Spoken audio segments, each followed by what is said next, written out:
A 3-0 first leg success at home against St Etienne. Hat-trick for Zlatan. What do we take away from it? Did this scoreline flatter United just a tad? Is this a real surprise? I would have been more surprised had it not been 3-0 to Manchester United. Zlatan doing his usual, bullying the opposition. A couple of questionable calls that helped with Man United, a couple of the goals, but Man United totally dominated this game. And the St Etienne manager afterwards not happy with Zlatan on those questionable calls, the free kick and the penalty especially. It's a soft penalty. It's a soft free kick. It was a dive in the free kick, but the calls were given, and Zlatan Ibrahimovic took advantage of those opportunities. Look, I have no room.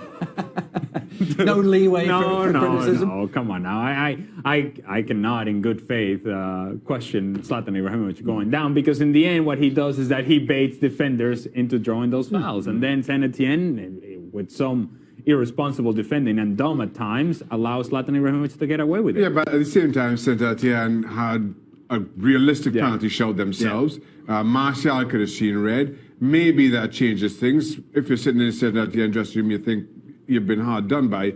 But in all honesty, as a neutral, Manchester United were by far the better of the two and deserved the win, despite those circumstances. Yeah, I mean, there was a spell when Saint Etienne had the better of play, didn't they? You're really I'm reaching. You're really pushing. Harvard's question, and actually get to the Europa League. That's the real thrust of this extra line. Jack wants to know: are United clear Europa League favourites now from the field of 32 remaining teams? So maybe that question should be: is United the biggest name left in the competition? There are some big names left in. I can't think of any others. Roma. Yeah, Roma. Spurs, they're still in it. That's A couple of Russian teams have got big names, haven't they? But are they? Fiorentina's there, Bristol Mönchengladbach. That's right. Are United the favourites? Most importantly, you know who's not in it? Sevilla. Sevilla's not in. So now it's an opportunity for somebody else. Yeah, I think United. I think United is theirs to lose. So if you're one of the other teams, right, and you're going in the draw for the next round, if there's one team you don't want, that's probably you're probably going to say we don't want them. And does it remain their best path into next season's Champions League? I mean, I think they finished top four. You know, I have United finishing top four. So they are. Yeah. All right. They may not need to win this, but they may win it anyway. Okay. Will United get in twice? So if they get in twice, they get knocked out. They get another one. They can buy to get back in. They could be in two groups. Because if they're in the top four and they win Europa League, I'm confused. Well, they get knocked out, then they can buy back in. But as Espen points out on that subject, will Manchester United's crazy fixture list destroy their top four chances? Why are we trying to find reasons and excuses as to why Manchester United is not going to make the top four or make the top four? Is this a crazy fixture list? Apparently, is this what the goal has become for Manchester United? Please, let's make top four.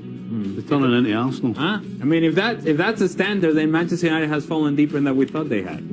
Well, wise words, mate. Well, I'll be here all day.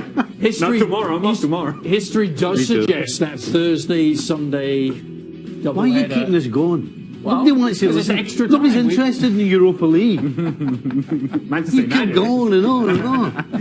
Because it's Manchester United. I know there's some Manchester United interest out there. Espen is interested. Oh, we've got the League Cup final as well. Adding to that crazy fixture. Great. Does that lead to the Champions League as well? What about the EFL Cup? Can we talk about the EFL Cup? Man United's in that. I did try to extend it. Next Nice goal. You gave it a good go, Adrian. Good effort. next edition of the Crazy Fixture List show. Trouble at Old Trafford. Paul Scholes, Shaka Hislop, says that Wayne Rooney is unhappy because of a lack of playing time. First things first, do you buy it? I do. I think Wayne Rooney can't be overly pleased with being a bit part player given how his career has progressed at Manchester United. The thing is, though, this stage of your career comes to everybody. You can't avoid it. And now it's up to Wayne Rooney to decide whether he feels he can contribute meaningfully somewhere else, wherever that may be, or whether he's happy with the legacy that he's already written in Manchester United and happy just to see his days out at Old Trafford. Now, if he feels that he can go ahead and contribute somewhere else, then so be it. I have no issue with him not being happy with his role and looking for somewhere else to see out the last couple of years of his career. You know, Rooney started and really became a star so young. It feels like he's been around forever. He's only 31 years old. How much do you think he actually has left in the tank? Well, at the highest level, at a club like Manchester United, who will be vying for honours in English football and competing in Europe, I'm not sure that he has a whole lot left in certainly meaningful minutes. I'm happy to be a bit part player maybe for the next couple of seasons. But in terms of being a starter, I'm not sure exactly where he fits in, because I don't think he's got the running left in him anymore. So he'll have to go to a team that are able to put bodies around him to do that running. Now, whether that's lower down in the Premier League, I'm sure that's an option, or to some other league elsewhere in Europe or further afield. Maybe that may be the more attractive option for Wayne Rooney. Let's say he does eventually leave United, whether it is the Premier League, China has been linked, maybe Major League Soccer. How do you think, and I know those are kind of three totally different options, but how do you think that affects his national team case? I think it's time for the national team to start thinking beyond Wayne Rooney as well. I think they've stuck with him, and rightly so, with records on the horizon. But I think the England national team has got to start thinking younger, got to start thinking beyond Wayne Rooney. I think the English national team, historically, over the last couple of decades at the very least, have found themselves in trouble by almost being too loyal and too slow to replace some of their bigger and more experienced players. Hopefully they don't make that mistake this time around. I know Gareth Southgate has shown a lot of faith in Wayne Rooney and is willing to stand by him, but I don't think Rooney's a starter at international level either. Wayne Rooney, a huge part of Manchester United's past, a part of their present for now. We'll see how long that lasts into the future. Only a couple of weeks ago, we were talking about Spurs being the closest and only realistic challengers to Chelsea. And now here they are. They've only scored one goal from any sort of player in the last 4 games. No goals from open play. What's going on with Spurs? Well, listen, we knew that they were very much reliant on Kane to get the goals. But of course they had a spell where everybody else was chipping in, particularly Dele Alli. But all of a sudden, Kane dries up, Ali dries up. There is absolutely nothing coming from anybody else in this Spurs side. And they haven't exactly played world beaters in this run as well. Sunderland, Middlesbrough again, yes, Liverpool, but 1 goal from the penalty spot in that run. And Ghent making substitutions as well, making changes to the starting lineup because of their concerns in their own league. And still, you look at this teams on paper, you would suggest, well, Spurs is going to take this, right? They should. It's the Premier League. It's the level of play. It's the competitiveness, so on and so forth. And yet, there wasn't much difference between these two teams. It's not like Spurs were creating chances left and right, and Ghent had to come up with save. It was very evenly played, and I expect the second leg of this to be very evenly played. And I wouldn't be surprised if Ghent continues to play well against Spurs and eventually knock them out. And then you look at a Spurs team who made wholesale changes when they were competing in the Champions League. All of a sudden, in Europa League, you sit in second in the table in a tightening top 4 race. You think Pochettino is going to again use fringe players, but he puts out a full strength team, and this happens. Nothing about this makes any kind of sense.